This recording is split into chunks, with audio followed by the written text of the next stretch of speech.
It all comes down to this. 1 trophy, 2 teams, 10 players, and 5 games. Who is going to take it all? Who is going to reign supreme at the NLC 2022 Summer Grand Finals? It's time to meet our teams, starting with Dusty. In the top lane, Kerberos.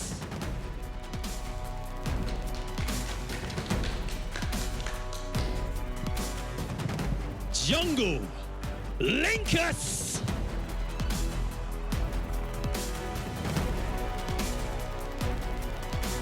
And their mid laner, Backlund.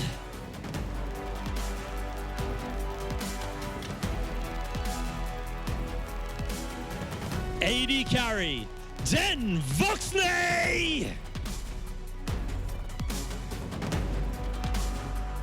And their support, Stend.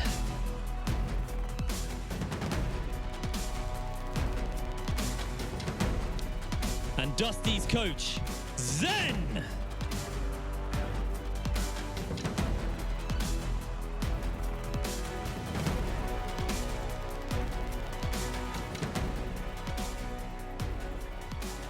And Dusty's opponents today, the reigning champions of the NLC, X7. Their coach, Nias.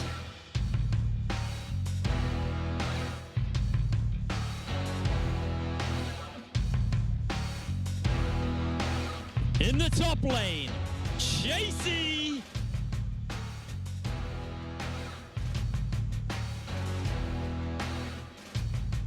Jungle, Viking.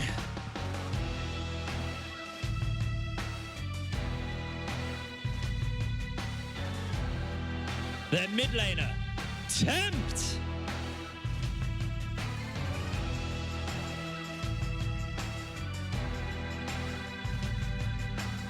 Their AD carry, Attila!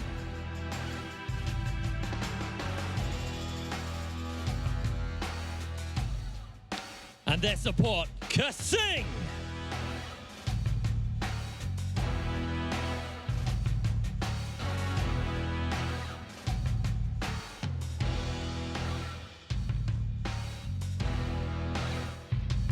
Two teams, 1 trophy.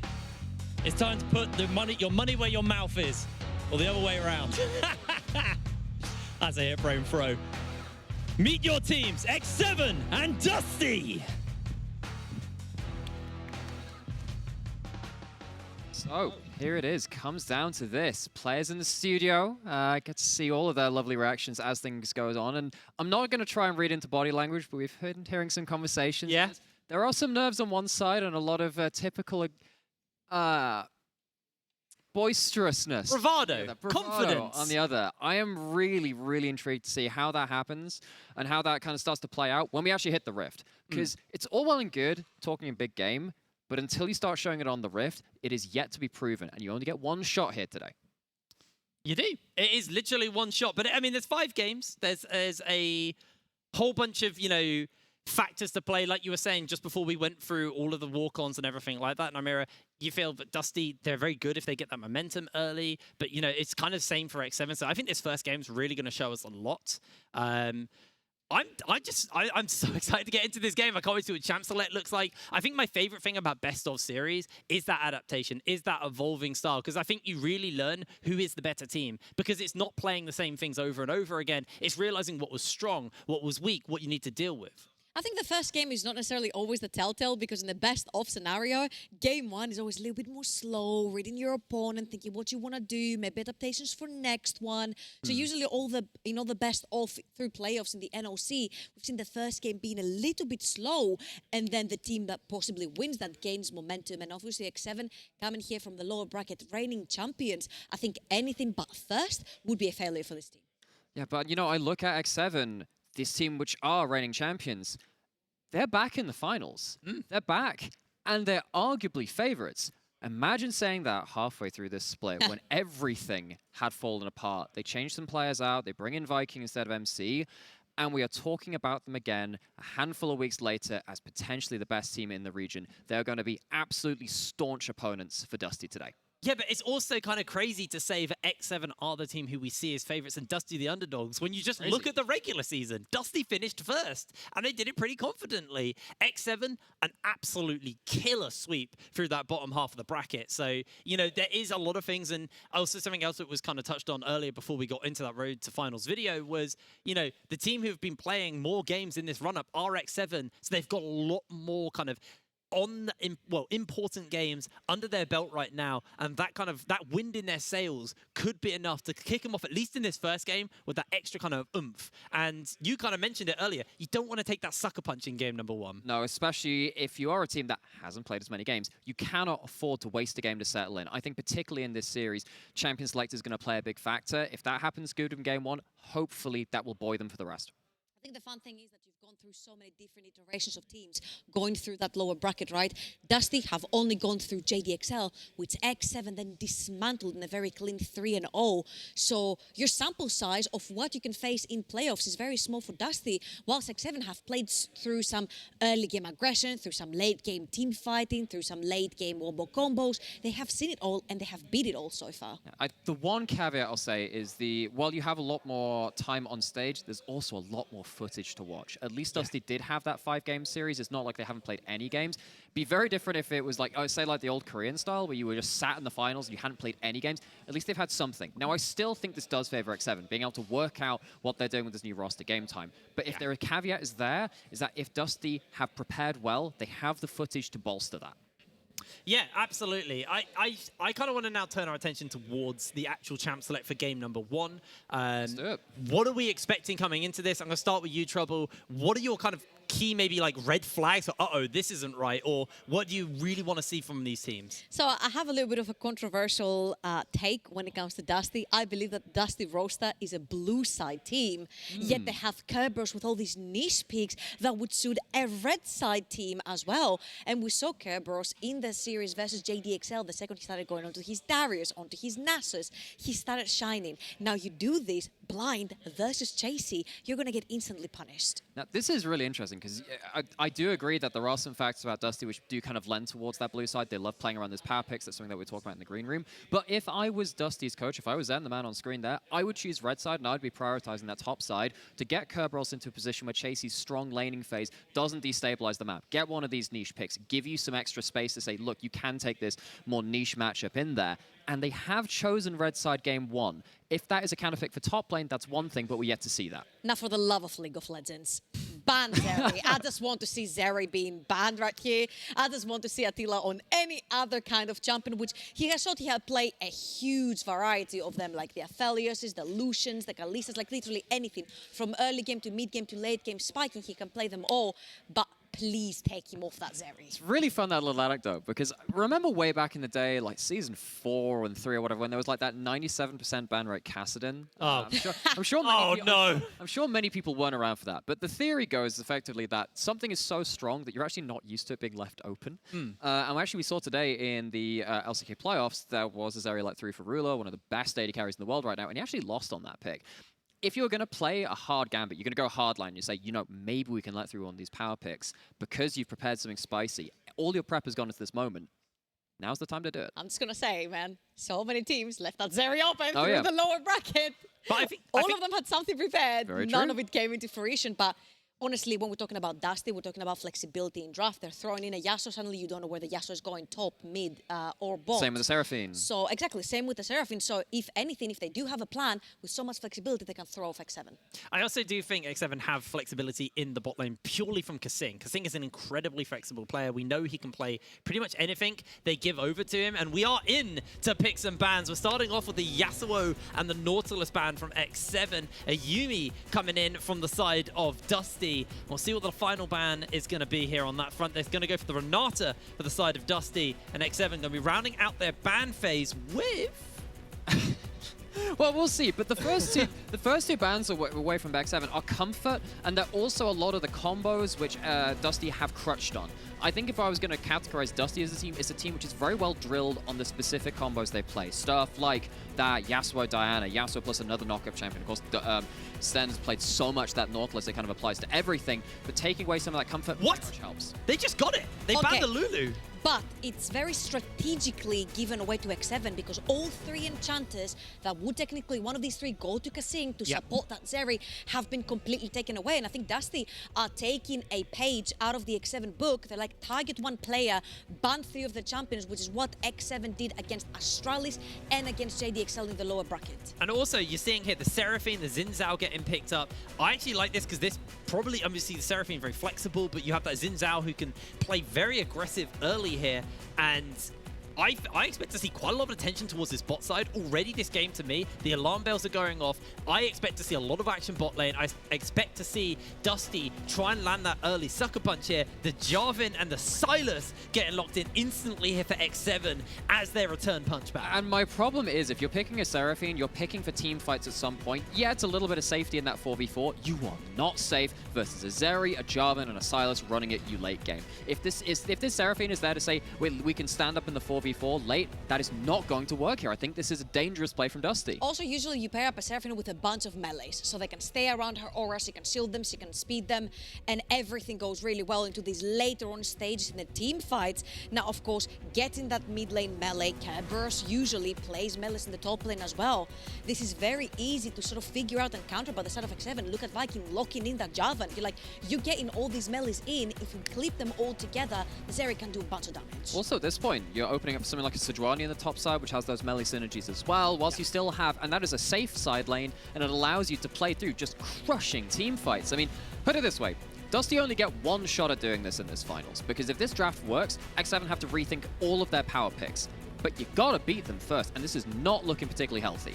But also, you know, I would also raise you the fact that if this works, then maybe X7 just go, okay, now we know what we don't need to do when we pick a comp like this as well. So there is also that kind of like, they can learn from their mistakes as well if this doesn't work. If this works, then it's on Dusty to go, okay, that didn't work. Let's try and look for a different style here of team comps. And again, more supports are getting banned away. The Karma getting taken away. That Nav has been very, very common as a pick in the top lane here. Denied from Chasey. The final ban coming in from X7. As you can see, they've banned the Darius, and the Senna is going to be that final ban.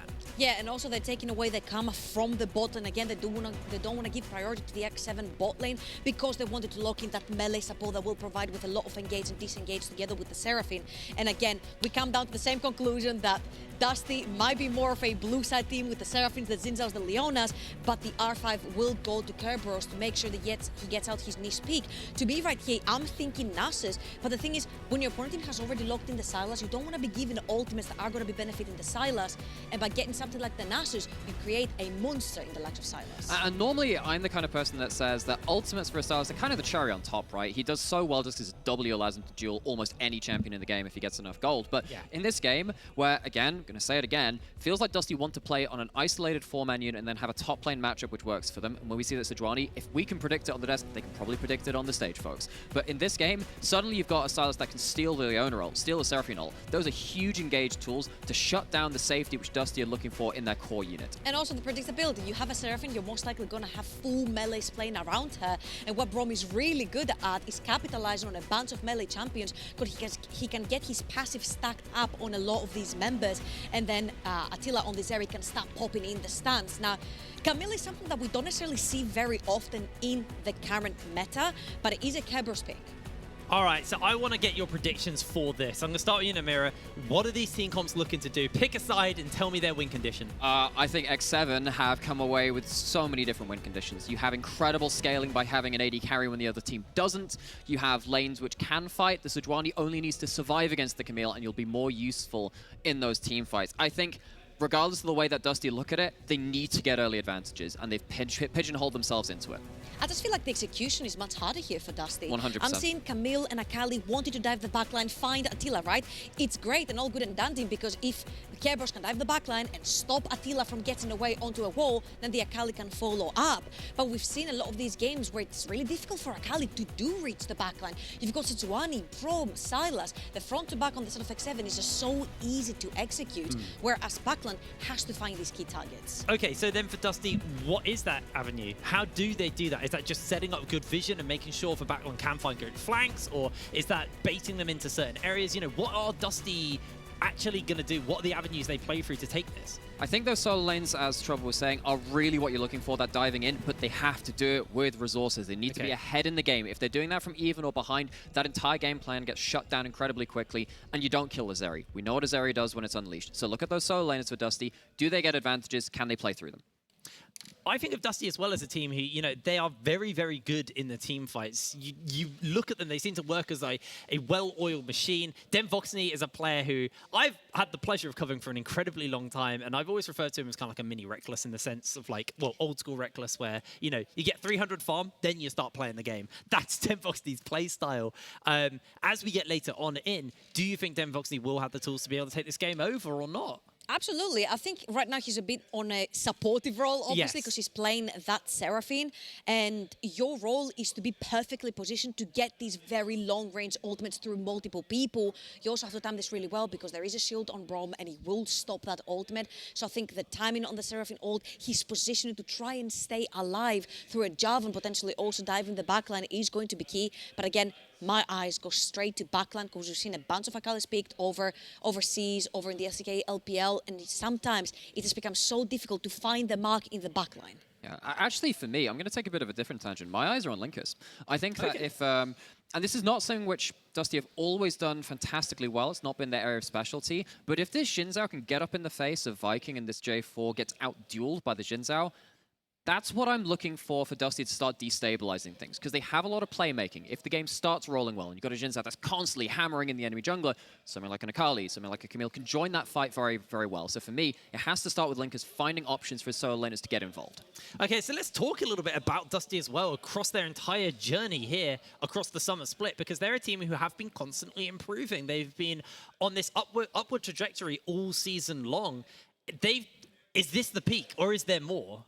Is this the peak? Well, they have to peak today. This is because, you know, because this is a game which is really hard to play. Trouble kind of really hit the nail on the head. Execution is going to be very difficult here. But when they started this improvement journey, and this split anyway, I seem to remember it was a game versus Astralis, the first game which they took off of a team above them in the table. And it was through a Diane Yasuo, and it was through a combo. And the combos which Dusty have brought out since then, stuff like that Diane Yasuo, stuff like the Yone and the Karthus, or whatever the heck this combo is here with the many diving players, they've learned how to play those combos really well, and they need to do it well today. Well, we are ready to get into our first game of this best of 5. X7 versus Dusty. Game number 1. Here we go.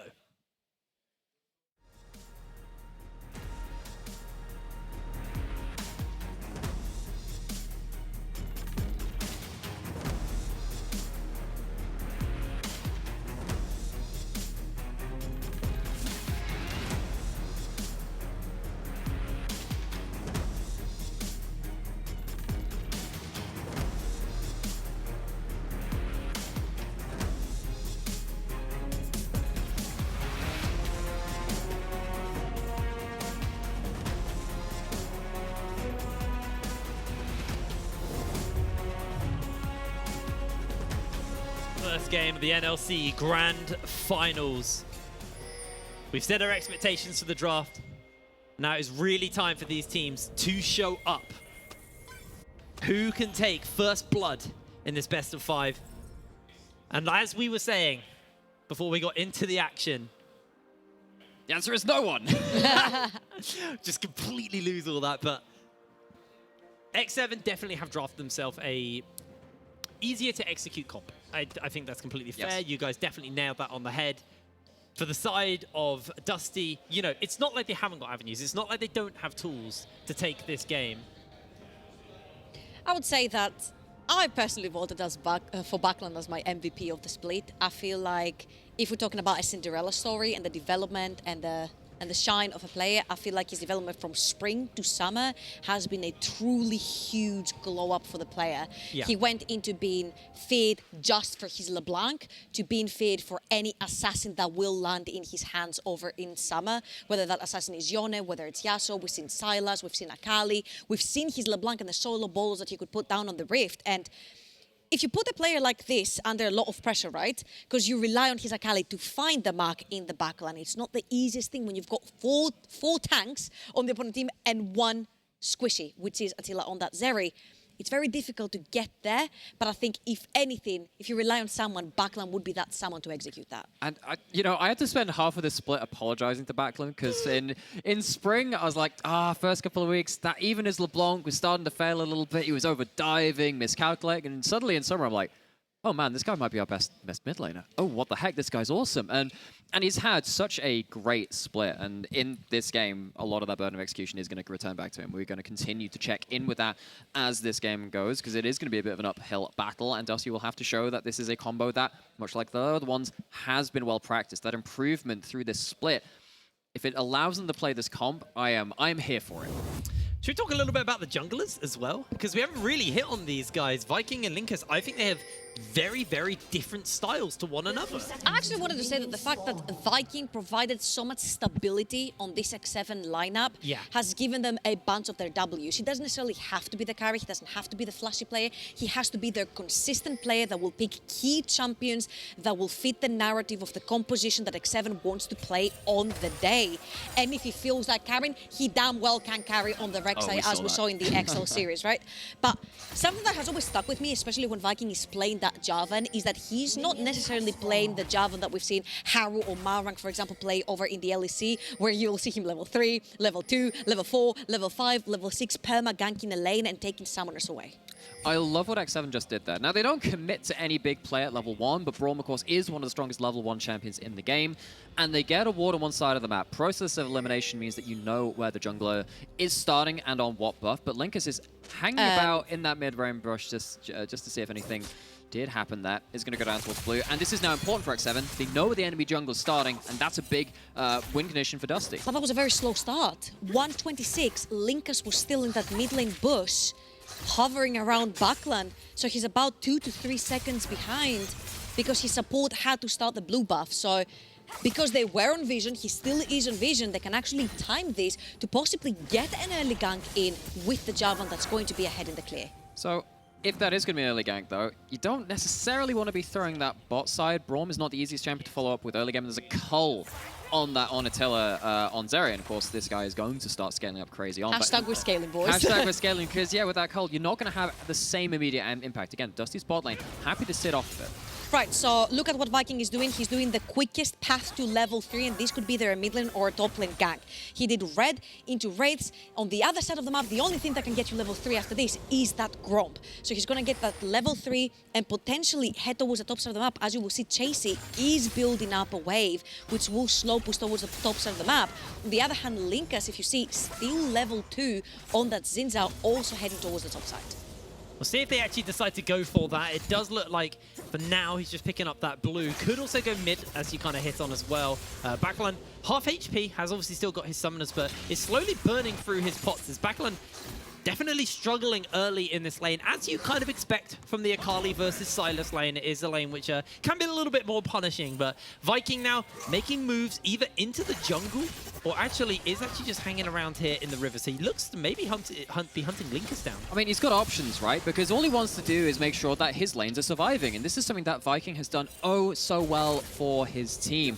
We know that X7 have incredible individual carries. They just got to survive through to the point of relevancy. And again, Viking spots out Linkus, knows which camps are down, sees that his solo lanes are pushing in and his bot lane isn't going to be under threat, secures their lanes, and job is done. Absolutely, and I think also the fact that you do have a Sejuani with a bunch of melees, right? Temp can push in the lane, move towards the top side of the map together with Viking. That passive is going to stack really quickly from Sejuani. But also going back to that mid lane matchup, usually you see Sylas into a bunch of ranged champions, a bunch of mages, and he really does suffer. So what usually Sylas will do is trade a bunch of his HP to push the wave. Here in this particular matchup, because the Akali is a melee, because her kit threat comes after level 6, and because he has so much sustain through his own kit when but he is playing into a melee, you see how Temp is able to bully backline away. What I will say about Temp, though, is that, I mean, he's taking what is kind of like, it's a bit of a flippy matchup. You can take one bad trade and things get a little awkward, particularly when you got stuff like Doran's Shield. Just getting in a single auto isn't really enough. You need to actually burst out. He's taking what is already kind of like quite a flexible matchup and making it just much better. And that is a testament to this guy. He takes any matchup and makes it just a little more in his favor. Now, something that I would like to, in general, keep an eye out for this series is they pointed out it at the desk as well, is the fact that all the laners from the set of X7 are always ahead in CS at that minute 14. And right here, I'd like to see what they can do versus Dusty, because we haven't seen a best of 5 versus Dusty. Dusty are these sort of laners where they will have pretty good push, their laning is really good, their CSing is really good, and they usually farm to go for these later on team fights. So I'd like to see how they pair up and how little do they lose compared to any other team that has played against X7. Well, it's definitely been a more reserved start to this game. I think all the players kind of finding their land feet, I guess is probably the best way to word it. Because, you know, for some of these players, it's actually been a while. It's been a very long time because, you know, some of these guys may have no experience. Some have a little bit of experience on LAN. Obviously, you know, when you look at X7, there are a fair few big names there who definitely have way more experience than the others on that front. But even so, with, you know, the fact the world was on fire a couple of years ago, everyone was playing at home. So it is a bit of a learning process to kind of get back when you got the lights. You know, we're only a couple meters away from the casters as well. It's all of those things. I hope it does get to you. You were more than a couple of meters away from the casters. Things would get pretty awkward at that point. Hey, Jake, what's happening over there on your screen? The casters aren't a couple of meters away. We're a couple of meters from the player. But yeah, we've made sure we went over and greeted some of the players, put some faces to names, which is great for us too, right? Being able to actually meet some of these folks in person, kind of see our bit of the community. But Dusty, in particular, we're looking over them. Yeah, and some of them were saying, yes, it's been a couple of years since you've had to play in a LAN environment. Yeah. Hearing the other voices of your teammates in person at that point, the enemy team, seeing them, there's a little bit of nerves to it, especially in such a high-stakes scenario. Well, speaking of high-stakes scenarios, it looks like both of the junglers are now down here on the bottom side. Kasing takes a cheeky beat drop, and Linkus is just helping the lane crash in. Viking is holding up in case he can find an opportunity to jump forward, and Dusty, I think they smell something there. They are just going to back off and play this a little bit more reserved. But most crucially, that wave didn't get to properly crash. Then that is the most important thing, right? Viking was there because he knew Linkus was going to be there to try and help that bot lane crash that wave towards the bot, which means your support gets the first turn on the map, which means we're looking at Sten to potentially make a play. I'm expecting him to possibly go around mid. Backland has just TP'd back into lane. Tempt is there as well, trying to get that Akali ahead in the early game could be huge. Yeah, so for the thing which I kind of wanted Dusty to do, I wanted them to be aggressive early, use Linkus as a bit of a Jin Zhao wrecking ball. Yeah. Normally you see a support join in that kind of fracas at the third wave, when you get that first crash of the game. This isn't the first crash, this is kind of coming up towards like the second or the third turn, so you kind of get to do that. And Sten is out on the map, does have that first move, but as you can see, X7 actually playing very well. All of their lanes are at tower. They're not losing any farm for this. Sten has no options. The second opportunity Dusty had to really be aggressive on the map has been shut down. And I'm giving huge props to X7 because the second stand back, X7 were pinging the Nexus back. Hold on. Backlund, he's been clipped by the Q from the Braum, but he's not out yet. Tempt is going to get himself locked in with all of the CC, but the exhaust comes down. Solar Flare available to Tempt, and the E jumps forward there. They're trying to catch out, but it looks like X7 are able to get away from this attempt by Dusty in the mid lane. Backlund burnt his ultimate. Tempt still has that Solar Flare, so Backlund needs to be careful as he takes another Winter's Bite to the face. But also check this out. That was 4 members committed in the mid lane from the side of Dusty to try and crash that wave or even get a kill, and they got none of that. Chasey! No! Linkus is down! There it is! First blood for the side of X7. Curb's been locked as well. Gets himself a tactical sweep off, but he is going oh so low, trying to get that additional damage out from the Q, but slowly but surely he is run down, and Viking will take the second kill. I mean, win lane, win game. He doesn't just do that. Chasey finds the enemy jungler and makes him into his target as well. Sejuani's base damages, particularly at that level 6, are absolutely absurd, and Linkus is completely caught flat-footed. I'm actually a bit disappointed from Linkus because Sejuani was pinged moving down the river, and you knew that Viking was in that mid lane fight, getting caught off guard. And Kerberos right there is going to lose a bunch of his advantage in the top lane with the wave. Chase is getting a kill, Vikings getting a kill. And right now, we were mentioning about the CS discrepancies that are starting to build up. Look at top lane, 20 CS up. Look at mid lane. Tempt is going to be up after he pushes that wave as well. And bot lane is about 20 CS up for Attila as well. So our question was, how little can Dusty lose versus the X7 laners? And so far, the answer has been as much as everyone else has. So now, really looking to see if Dusty can land a counterpunch somewhere, but, you know, having lost a little bit of a time on the map, particularly now Linkus is falling behind a little bit in terms of ability to just be out there, Dusty don't really have any options. They have sparing vision as well. They've got something to help Kerberos come in, but as you were saying, actually, Chasey with actually a really well-timed permafrost to stop the hookshot landing onto, well, carrying Kerberos further away from that wall, shuts down that lane. So it doesn't. This is now defensive vision for Dusty. It's not even offensive vision, and this is really problematic. Again, this draft needs to be ahead. Yeah, and also the big thing as well here for X7, off the fact that they just got those kills top lane, is something that we touched on as well during Champ Select. There are lots of win conditions right now for X7. They don't have to just play through Viking or Tent. You know, Attila can still be there. They have so many champions that they can play around and actually set themselves up. Dusty losing that out early, really, really going to be hard for them on that front, as the Rift Herald is going to get started up here by X7. To pick this one up, and my question is where do they want to put that? Where do they want to give that gold? Who is going to be the recipient of that plate gold? I think this could either go towards Attila or Tempt, but one of the most important things is that when your opponents have full melee compositions and they have to walk really close to the wave, that means you get to siege for free if you do get the Rift Herald. So I really like the commitment and the time management right there from X7 to get that Rift Herald, because once the Akali is alone in the mid lane without a tower, once Camille is to overextend without a tower, you can really capitalize on these picks. So I guess the one worry is if you're starting to commit to a heavy Herald play and you get caught out by the first Leona ult to the game, if that happens in a similar timing, we'll see when Stun levels up to that point, must be close. And then you have a huge follow-up coming in from Dusty. The first ults of the game from Red Side Draft are pretty huge in this one, but they're not going to have a chance to use them here. Kerb's being caught. He's got the hook shot. He needs to time it right. The Cataclysm comes down. Kerb, remember, no flash, so he is down. Viking picks up his second kill. He has the Rift Herald. He actually might hold off on using it and would rather give the gold over to Tempt on that Sylas. I just want to see the replay to see what Kerberos was actually doing halfway across the map, because he had a humongous wave pushing towards underneath his tower. So all you need to do is just sit there and absorb the minions. But he gets caught yet again by that Sejuani damage, and it's nothing to laugh about. That Sejuani is literally a better iteration of an Ornn right now when it comes to damage. Yeah, you know, like, well, yeah, Brawn Brittle procs and then the permafrost from Sejuani, very similar mechanics in that regard. But Chasey, if we're going to talk about players being a little bit nervous on land, maybe having to find their land feet, Chasey is getting off to a flying start. Knows his damage, doesn't even use the Ignite in that last play, and gets away with a huge play to, again, destabilize one half of the map. Well, here you go, Trouble. You're going to get that replay once again. So Kerberos dives into the Herald pit and start making his way up. And he will actually stop for the pink wards, which to me is a little bit criminal here, because you know that Chasey is roaming around that river and you see a huge wave towards the top of the map. So the dive into the Herald pit was a little bit of a whoopsie for me. It's also kind of a result of what we see happening with the jungle matchup too. In the very early game, you can see Xin Zhao kind of stopping Jarvan from making a lot of those aggressive plays, but by X7, kind of landing those first couple of punches in this match, getting that vision down, having Viking be able to move up into the enemy jungle.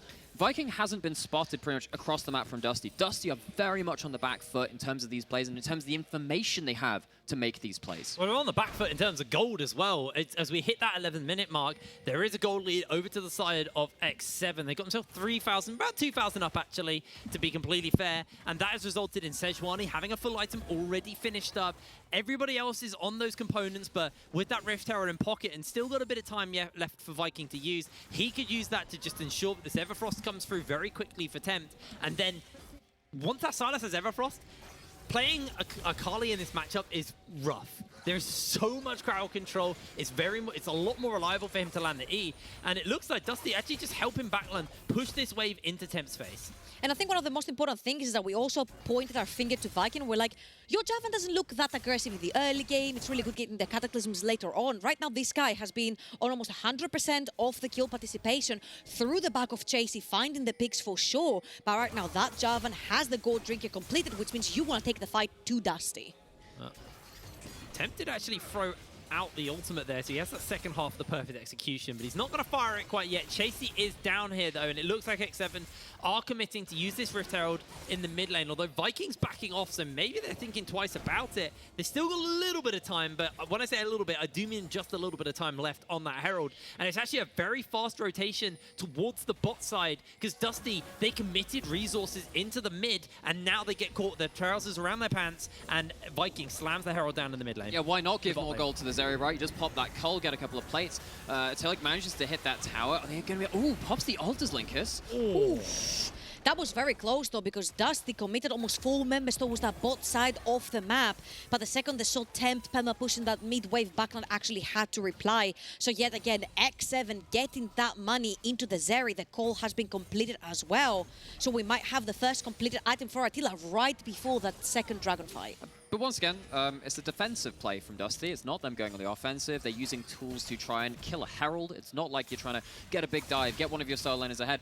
And even though you've got a Braum into Leona, Leona definitely has the roam advantage there. Kasing has actually managed to show up a couple of times mid, and I think we can really see the power of X7 just individually. Their laners doing well early, see it from Chasey, see it from Tempt, and then the rest of the team just adhering to that style and say, all right, we'll just support them. We'll be there on the defense. Has got them into such a good position that Dusty are, I mean, even just a couple of, well, just the early game into it, running out of options. Yeah, and this is why we call X7 the win game team, because this is how they play, and when they're winning their lanes, they know how to play the game out. They're very, very intelligent at playing from ahead. That is their key strength as a team, and right now, they are firing on all cylinders in this first game. Kerberos, he's been caught out twice. He's had a rough go of it. Linkus, kind of invisible, really, on the Xin Zhao. Hasn't really been able to have any impact, while Viking, on the other hand, has just been finding picks, finding opportunities for his team, and it's just been very intelligent play from X7 in this first game. And honestly, all I'm seeing on the side of X7 is 4 mid shields and Attila on that Zeri. So once the items of HP and resistances start coming in from X7, who's your most consistent damage? Because you've got an Enchanter down bot lane, that's not going to burst through any tank. You've got an Akali who only wants to hit the squishy, and same for the Camille. So they don't necessarily have any AD or AP consistent damage dealer to burn through these tanks. So if you don't kill Attila in the fights, the fight will go wrong for Dusty. And that's why immediately when I saw this draft, because you are completely right, you don't even have an AD carry. You are not matching late game DPS. You need to find a way to at least get one winning matchup right. But suddenly you've got Silas, who's been pushing in early, Silas, who's inherently fairly good in side lanes anyway, and a Sejuani that has been popping off. You're not even going to win individual matchups. So you're likely going to be struggling in those late game team fights when things are grouped up. You're likely going to be struggling outside of that. Dusty, well, they're going to have to do some problem solving, because we've done a workshop on the desk, we've done our homework, and we ain't coming up with positive answers here. We're not, but Dusty are actually looking for something. They're going to get this Herald here in the top side while they lose their bot lane tower to Attila. Attila was able to get a whole bunch of injection of cash into him as Chasey comes to check out and see what's going on. Linkus is going to pick that up, and again, the question for me is, where is that going to get used? Are they going to try and get some gold into backland, or maybe enable Curb in a side lane on this Camille? There are still a few options to them on that front. Now, usually when you take the second Herald, you're looking at which lane can we open first that cannot be defended very easily. And as you will see, X7 also have a bunch of melees on the roster, on their composition, and a Zeri. So wherever the Zeri is not, you can pop that Reduced Herald and actually open up the map. My guess would be probably around that mid lane to try and threaten potential dives from the sides when there's Fog of War. Talking about Fog of War. Curb almost getting caught, but he's going to be okay. Pops the Blasco and gets over the wall to safety. Dusty still a little bit on the weaker half here. Curb waits until X7 reveal themselves to actually defend this tower. Very smart from him. Doesn't want to get caught out again, but it does cost him a lot of tower damage. Demolish proc used by Chasey. Another wave crashing in. So that tower could be getting ever so lower.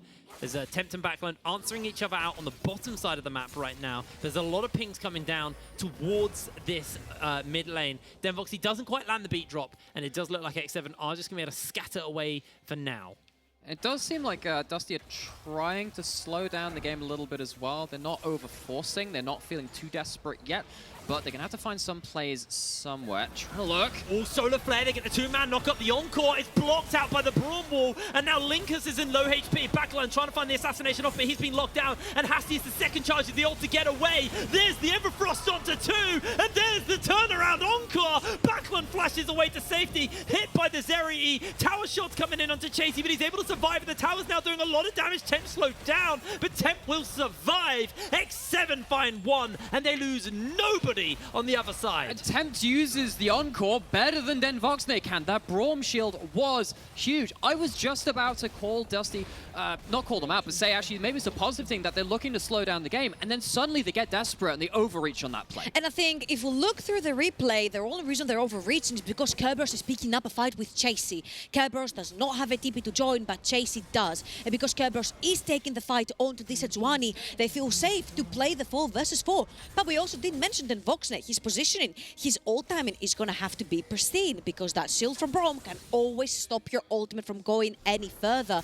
And X7 right now have taken every single out tower, which means that Dusty are going to have to be extremely careful walking into their jungle, especially with so much fog of war. And I just want to say this again, look on your minimap right now for the Camille and the Sejuani because they're literally going at it and Viking gets caught on the side as well. So they're like, cool, we can make this a 4v4, we can land a huge ult, which doesn't happen, gets blocked straight up by Braum. Yeah, and that Braum, again, this isn't even going to be the problematic part of the game for the Braum. It's going to be later on when suddenly those few seconds where you can't hit the targets behind him are going to be the amount of time that they need to DPS you down. X7 at this point, they feel bold enough that they can even dive down on turrets. Sure, I mean, Linkus very nearly collect something on the back end of it. You see that X7 very intently watching that from the back rooms as well. Oh my back into god, the that's action! a Cataclysm! 3-man Cataclysm, the Encore once again blocked out. Sejuani on low, Voxney down, and down goes Attila. He's out. Kerberos slides into the fight, and Dusty are actually starting to pick up a couple of kills here. They've got the momentum, they've got the double kill onto Backland. Just like that, Dusty are slowly but surely picking X7 apart. One by one, Tempt gets the Kingslayer heal, and suddenly it's gone oh so wrong. A triple kill onto Viking. Curb, the only member standing versus these members of X7. Quadra kill over the Viking. And this was a play that Dusty should have won. We said how difficult it would be for Backland to get through the entire front line and find his target. Well, guess what? The Akali does find the target, but when you don't have consistent damage to burn through all of the tanks will take you down. Is this League or is this rugby or something? That was a scrum. Everyone just bashing each other over the head. One of the things you see when you have so many melees in the game from across all roles really is this massive amount of low-range fighting. There's so much AoE, and I really want to praise Viking in so many ways in this fight. He gets like multiple per man knockups and just keeps the CC flowing. But look at Backland here because he finds his target instantly. We said it was going to be really difficult. He has to make it happen. Well, he does make it happen right here. He dispatches off Attila. He dispatches off Kasing as well. But then again, the high damage of the higher level Sejuani and Javan is coming through. And also the Sylas being able to sustain through all of these melees permanently hitting him means that you do win out. And again, the consistent damage that is not there to burn through these tanks will be a problem for Dusty. And it's such a Cinderella save here from Viking in a fight that honestly looked incredibly Dusty favored. This is the guy who has come up absolutely huge for the side of... we're going again. And we're going back into the brawl. Chasey jumps in, Solar Flare onto 2. That's an Encore from Den Voxney into the beat drop. Backland slides through. Oh! It's not going to be enough. X7 are deleting Dusty members one by one. Attila is alive this time. And Den Voxney will fall to Viking. 8 kills to the Jarvan. And X7 are popping off in game number 1. And it's the second fight in the same place, but it is not a rewrite of the story because X7 come out ahead. This time they even have Attila alive in there. The AD carry keeps pumping out damage. And as you will see again in this fight, this also starts in Dusty's territory. It's Kerberos trying to engage on Attila, and then the second that Sejuani joins the fray, he's 1, 2, 3 levels above everyone. He gets to tank the entire backline of Dusty, and as you'll see here, Backland does not have access into this backline, and the second everyone piles up from Dusty, they get absolutely demolished by the Zeri. Viking is putting on an absolute show for us on this job. These last couple of fights, landing so many flag drag combos, allowing like a 4-man Zeri W to hit after. And I just want to reiterate here how Viking was the MVP for Dusty for their playoffs run back in spring 2022. He popped off on the Javan, he brought in his Rek'Sai, he absolutely wrecked and got third with Dusty, and right here he's playing his old team that helped reach third, possibly taking them down in the grand finals. And ever since he's joined X7 as well, X7 haven't dropped a series. They have looked unbelievable. They've been unstoppable with this man, and he is having such a monster performance in game number 1 versus Dusty. And it's 2 fights back to back where I'm like, oh, Dusty is setting up pretty good here. And then they crumble, and it's Viking who keeps making them fall apart in these fights. I mean, credit to Dusty.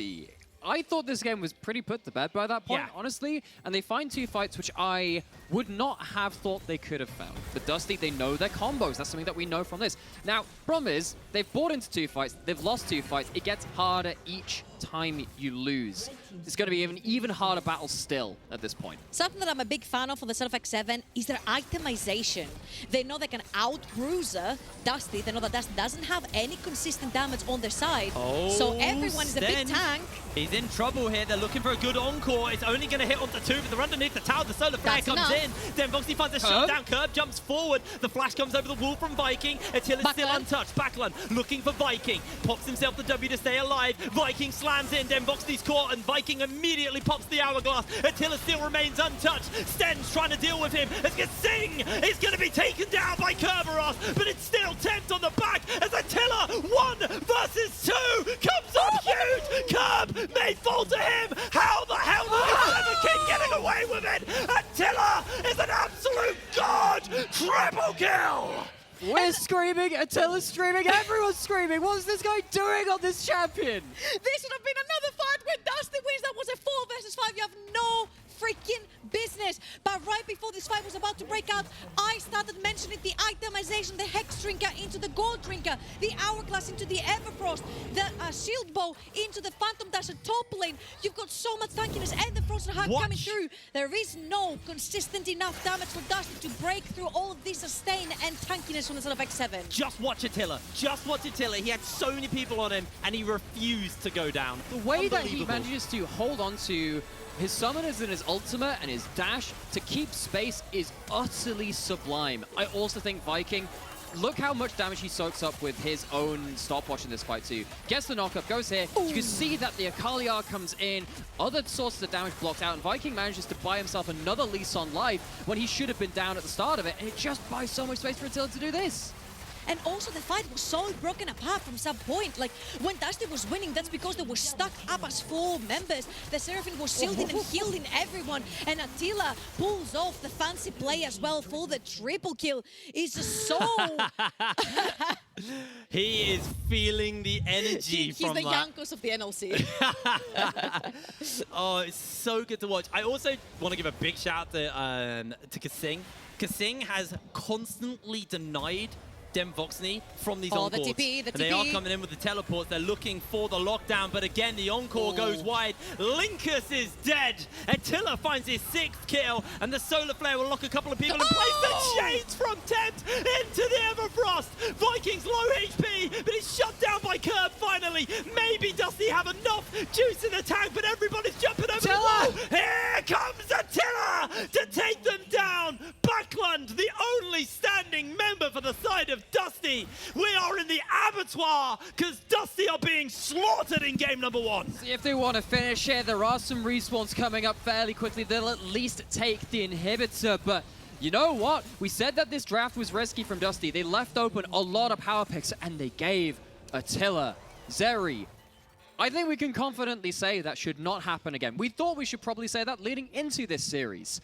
but it's been reiterated again. You cannot give the best AD carry on the patch to the best AD carry right now on stage. Absolutely agreed, and I think Dust are going to have to pull a miracle right here. I think somehow Backline's going to have to find the backline, Kerber's going to have to find the backline. I think having red side, having the R5 for Kerberos, this has been a little bit of an underwhelming game. I think this is where the whole collapse started, and if they want to find a comeback here, that Camilla is going to have to pay her dues and find the backline. Linkus, again, you cannot overstep from the side of Dusty because every single member from X7 has your number. You see here, Viking dives in, but look at the chains from Temps. He'll use the Leona ult and then land max range chains on the box there. And actually, Temp built up a Medjai's just before this fight. He maxed out the Dark Seal, got 10 stacks, and he gets so much kill participation in this fight that he goes right up to 22 after this. It just adds insult to injury. X7, they are really snowballing the fights. Oh, wait a second. Sten might be going for the big 0-6 there as Attila, godlike, 8 kills on him, 4 item Zeri.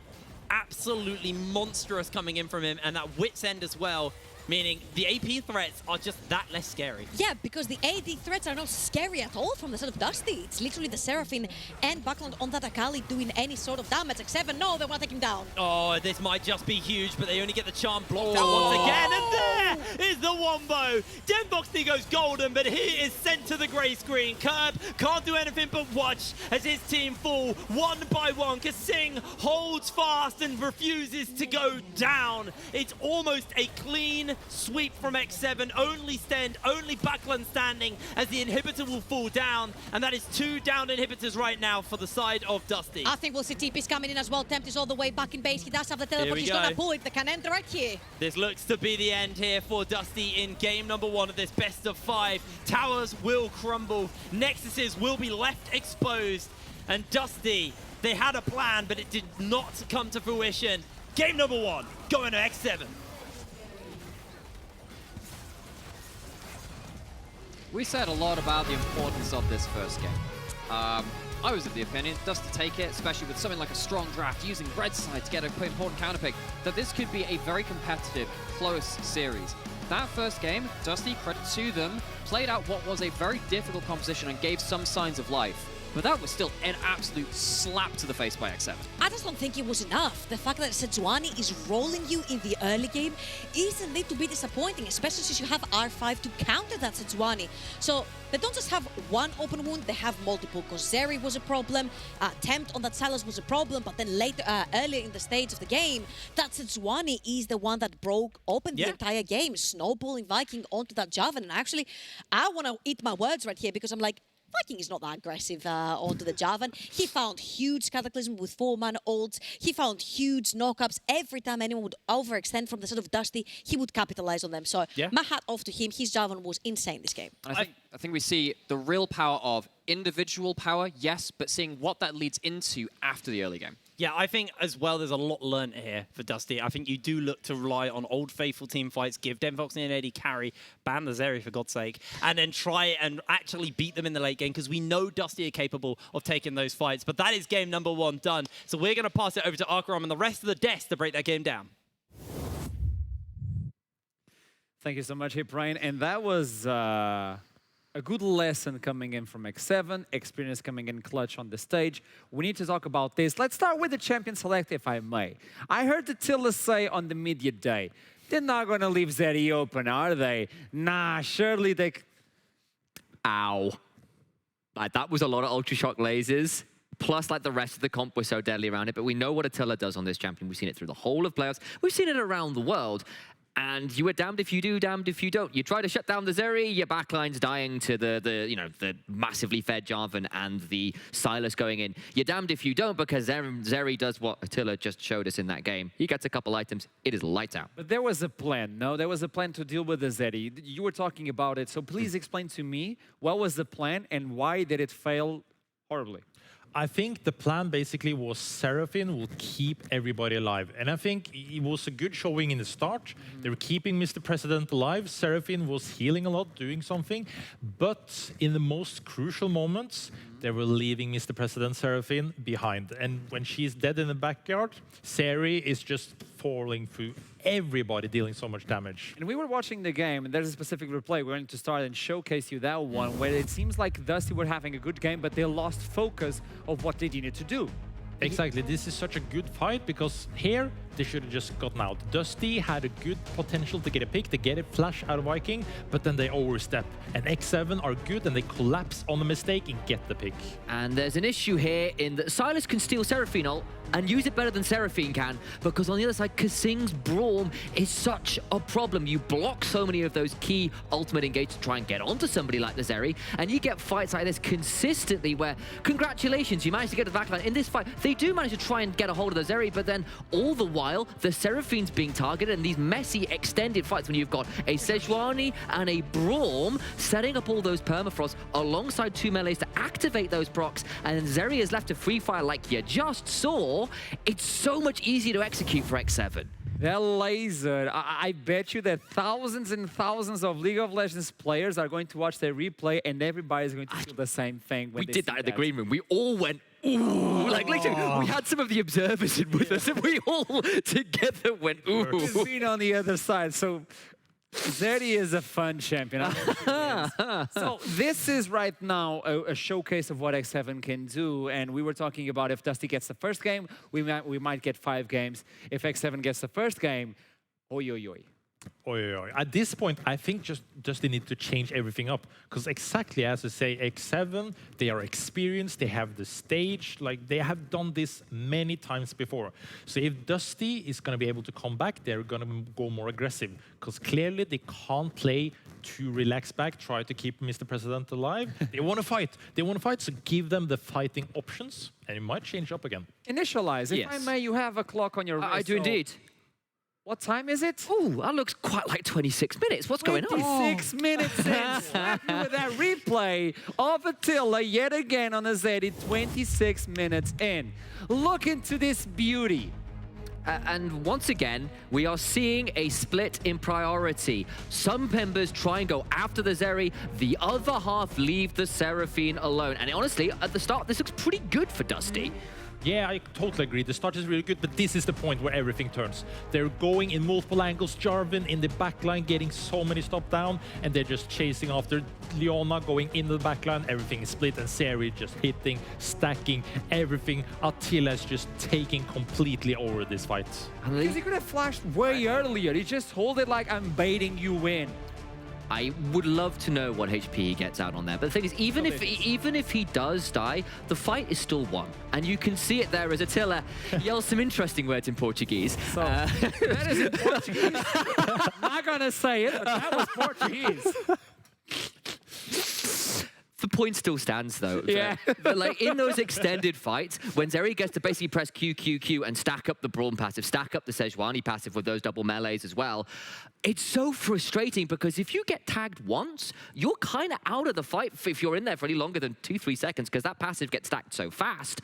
And on the other side, like X7, you can play those. And you saw one fight where like the likes of Viking gets a quadra kill, another where Tempt gets that massive encore on, that fight where Attila gets to pop off. You've got so many angles to win these fights, and honestly, a lot of what Dusty wanted to do was pretty hard to execute on. That Braum puts down the door, Seraphine doesn't get the big encore. The Akali goes in, gets stunned up. Really hard to execute. To now finalize this first segment for the first game, Tom Kick, I want to get your opinion, not on how Dusty didn't manage to use their comp, but how X7 did use their comp. I want to celebrate power right now. Yeah. Surely Attila isn't getting Sarah again, right? I've heard that like 50 times in a day. Surely. And Like, he that gets is it. every time, and that's Why am I suddenly seeing black smoke curling around the room? That looks like a bit like a curse.